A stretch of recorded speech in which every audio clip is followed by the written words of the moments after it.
Hello everyone, welcome to क्वांट्सॲप.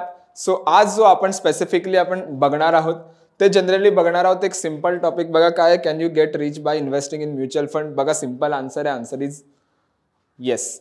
ठीक आहे, mutual fund rich in the sense असं नाही म्हणत आहे की तुम्ही आजपासून सुरुवात करा परवा तुम्ही रिच झालात, 10 दिवसांनी रिच झालात, 1 वर्षांनी तुम्ही श्रीमंत झालात. It's not work like that. तुम्हाला जेवढी अमाऊंट इन्व्हेस्ट करता येते ट्राय करा की तुम्ही एक वेल्थ क्रिएट केला तर डेफिनेटली जो आहे तो आउटपुट तुम्हाला चांगला भेटेल, एक इन्व्हेस्टमेंटचा रिटर्न चांगला भेटेल. इन्फ्लेशनला आपल्याला बीट करायचं असतं स्पेसिफिकली, राईट. सो टेक्निकली जो आहे तो इन्व्हेस्टमेंट इज अ पर्स्पेक्टिव्ह जिकडे आपले पैसे ग्रो होतील, राईट. सो ग्रोईंग मनी जर आपण करतो, मनी जर आपण ग्रो करतो तर डेफिनेटली जो आहे तो एक चांगली वेल्थ क्रिएट करतो for your future, right. So simple बघा, मी जास्त इथे एक बाहेरचं टाईप ऑफ लाईक असं नाही डिस्कस करणार आहे की एक जेनेरिक कंटेंट. जस्ट आपण काही टाईप्स ऑफ म्युच्युअल फंड बघणार आहोत जे जनरली आपल्याला पाहिले पाहिजेत. ओके, आणि स्पेसिफिकली जे रिसर्च केली पाहिजे काय गोष्टीवरती ते बेसिक पॉईंट्स बघणार आहोत. Okay, introduction to mutual fund. Mutual funds are investment vehicles that pulls money from multiple investor to invest in diversified portfolio of stocks, bonds or other securities. Simple बघा, या लाईनचा एकदम सोपा अर्थ काय माहिती आहे. सपोज एक ग्रुप आहे, ग्रुप ए.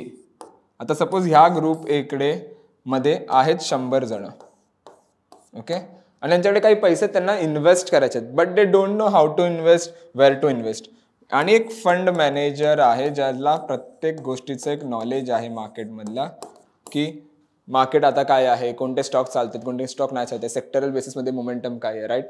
सो ह्या सगळ्या गोष्टी पाहिजेत. मग हा काय करणार, हे 100 लोक येणार ह्याच्याकडे, बोलणार ही अमाऊंट आहे, सपोज 1 करोड अमाऊंट आहे आणि आम्ही दर महिन्याला 1 करोड तुम्हाला इन्व्हेस्ट करायला देऊ. 1 करोड मी थोडं मोठे घेतले पण फाईन. एक नॉर्मली एक सांगायचं म्हटलं 1 करोड, चला आपण एक घेऊया 10 लाख रुपये. ठीक आहे, 10 लाख रुपये घेऊया. 10 लाख रुपये दर महिन्याला आपण इन्व्हेस्ट करू, तुम्ही माझी जी इन्व्हेस्टमेंट करत राहा. सो जर 10 लाख जर पर महिन्याला आपण इन्व्हेस्ट करतो टेक्निकली, सो हा फंड मॅनेजर काय करणार, हा as per the market condition, as per the fund तो त्या स्टॉक्समध्ये इन्व्हेस्ट करणार आणि एक चांगला आउटपुट, पॉझिटिव्ह आउटपुट, एक रिटर्न त्याला जनरेट करून देणार. सो तेच म्हणतात की काय होतं इथे, pool money from multiple investor. Multiple investor म्हणजे ही 100 लोक आहेत, असे खूप लोक आहेत ज्यांना इन्व्हेस्ट करायचं असतं. सो ते काय करणार, म्युच्युअल फंडमध्ये जाऊन इन्व्हेस्ट करणार, right. So this is called the mutual fund, ज्याच्यात जनरली आपण स्टॉक्समध्ये, बॉन्ड्समध्ये किंवा अदर डिफरंट सिक्युरिटीज असतात, डिबेंचर्स असतात वगैरे, राईट, त्यामध्ये आपण इन्व्हेस्ट करतो. ओके, सो हे झालं सिम्पल. नाव थोडं टाईप गेलो तर बघा काही बेसिक टाईप्स आहेत तिथे जनरली. त्यातले मेन जर मी पाहायचं म्हणलं तर equity fund. Equity funds is generally what, की तुमचे जे स्टॉक्स जनरली असतात, राईट, ते जे तुम्हाला बघायला मिळतील, राईट. सो जर कोणत्या एखाद्या स्टॉक्सच्या बेसिसमध्ये, सेक्टरल बेसिसमध्ये इन्व्हेस्टमेंट, सेक्टरल बेसिस इथे आहे बघा, सेक्टरल फंड्स, की सपोज मला वाटतं फार्मा सेक्टर चांगला असेल, मग फार्मा सेक्टरमध्ये मी शिफ्ट करणार फंड सगळे, राईट. त्यानंतर दिसतं की ऑटो एन्सिलरीज मोमेंटम देतो, मग ऑटो एन्सिलरीजमध्ये मी शिफ्ट करणार, राईट. त्याच्यानंतर वाटतं की ओव्हरऑल एखादा ऑइल सेक्टर चांगला मोमेंटम देतो, सो ऑइल सेक्टरमध्ये एखादा.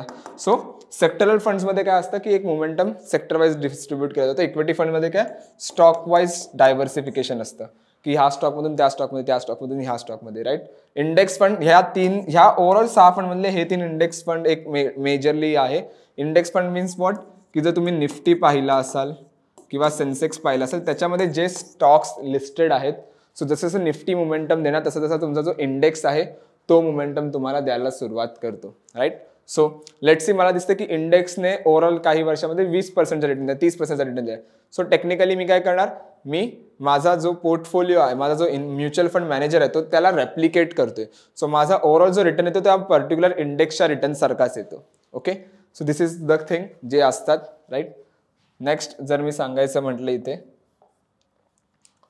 तर benefits of investing in mutual fund. बघा ह्यातले पण अगेन जर मी बेसिक इम्पॉर्टंट पॉईंट सांगायचं म्हटलं तर प्रोफेशनल मॅनेजमेंट. ठीक आहे, इथे सिम्पल बघा, इथे तुम्हाला मॅन्युअल रिसर्च, स्वतः रिसर्च करायची नाही लागत करत. ओके, की कोणता स्टॉक चालतोय, कोणता सेक्टर चालतोय, you don't want to research anything. तुम्हाला सिम्पली एक फंड सिलेक्ट करायचा आहे, तो फंड बघा हिस्टॉरिकली कसा मोमेंटम दिलाय, हिस्टॉरिकल त्याचा रिटर्न बघा. जर फंडने तो हिस्टॉरिकली खूप चांगला रिटर्न दिला असेल तर डेफिनेटली जो आहे तो जो फंड आहे प्रोफेशनली मॅनेज फंड आहे, ज्यामध्ये एक आउटपुट चांगला आहे, so you can invest in that also. Diversification is main thing. Diversification means what, की मला दिसते की हा स्टॉक नाही चालत आहे, मी ह्या स्टॉकमधून चालणार, ह्या सेक्टर नाही चालत, मी दुसऱ्या स्टॉक सेक्टरमध्ये चालणार. सो ज्यामध्ये जास्त डायव्हर्सिफिकेशन असतं डेफिनेटली तुम्हाला जो आहे तो खूप जास्त हेल्प करेल. Liquidity is also matter. Liquidity matters का असते, कारण जर सपोज आता तुम्ही इन्व्हेस्ट करा, तुम्हाला 10 वर्षांनी 15 वर्षांनी पैसे काढायचे, तुम्हाला लिक्विडिटी लागणार तेव्हा. सो लिक्विड आहे का फंड चेक करा, AUM त्याचं बघा की स्पेसिफिकली काय आहे, and this is the thing. Okay. नंतर potential for higher returns. Technically जर तुम्ही इंडेक्स पण पाहिलात ना, इंडेक्स फंडचे टेक्निकली सिमिलर रिटर्न असतात, बट हायर रिटर्नसाठी तुम्ही शिफ्ट होऊ शकतात फ्लेक्सी कॅप फंडमध्ये. फ्लेक्सी कॅप फंडमध्ये तुम्ही इन्व्हेस्ट करू शकता, किंवा स्पेसिफिकली तुम्ही एखादं फ्लेक्सी कॅप सोबत एक डेट किंवा डिबेंचर फंडमध्ये पण तुम्ही इन्व्हेस्ट करू शकता. सो थोडाफार तुम्हाला एक हायर रिटर्न बघायला मिळतो त्या लेवलला. ओके. सो ही एक गोष्ट झाली. त्यानंतर जर मी रिस्क स्पेसिफिकली बघायचं म्हटलं ह्यामध्ये पण अगेन एक सिम्पल आहे की मार्केट रिस्क आणि स्पेसिफिकली जी आहे ना लिक्विडिटी, इन्फ्लेशन रिस्क कुठेतरी बिट करेल, बट स्पेसिफिकली इज वॉट की जेव्हा मार्केटमध्ये इन्फ्लेशन असेल जास्त, तर थोडाफार इन्फ्लेशनचा येईल की जेव्हा व्हॅल्यू सगळ्यांची जास्त झाली असेल, प्राइस पण जास्त झाली असेल, तर थोडेफार इन्फ्लेशनची रिस्क तुम्हाला दिसेल. But market risk is generally the main thing, कारण जर मार्केट एक फॉलिंग मोमेंटममध्ये असेल, जास्त मार्केट खाली पडत असेल, तर डेफिनेटली जो आहे तो तुमचा इन्व्हेस्टमेंट आहे ती पण खाली पडणार, बट एक शॉर्टर पिरियडसाठी. बघा मार्केट खाली पडतो एक शॉर्टर पिरियडसाठी, बट तो पुलबॅक पण तेवढाच फास्ट देतो, right. So that is the thing. So market risk is here it specifically ती तुम्हाला आपल्याला बघावी लागते. ओके. मेन रिस्क जर ह्याच्यामध्ये चेक करायचं म्हटलं तर. ओके.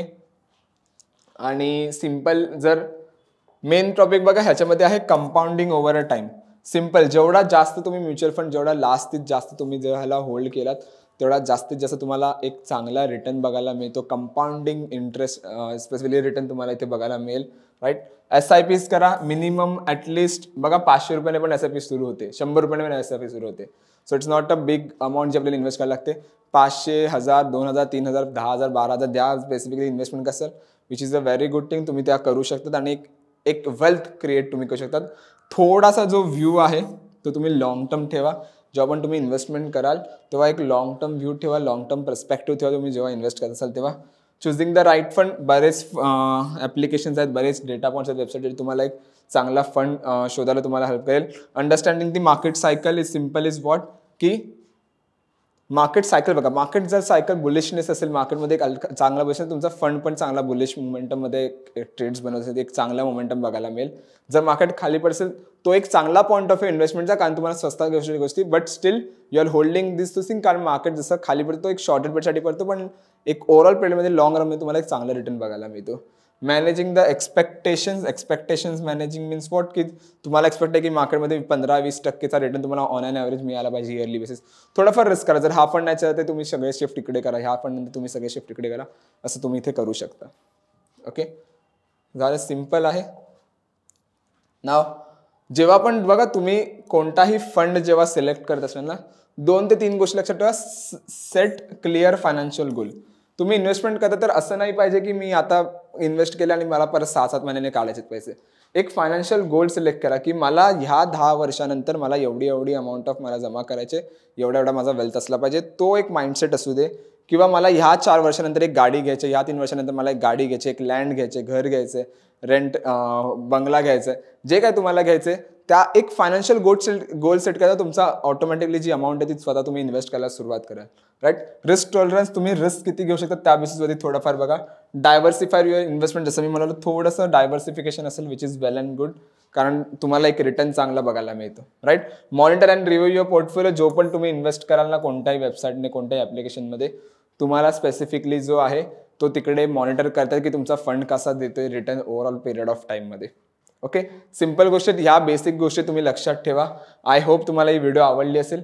सो जर व्हिडिओ आवडली असेल तर नक्की प्लीज लाईक करा, कमेंट करा, शेअर आणि सबस्क्राईब नक्की करा. आणि अशाच अजून म्युच्युअल फंडच्या व्हिडिओज पाहायला तुम्ही सबस्क्राईब नक्की करा.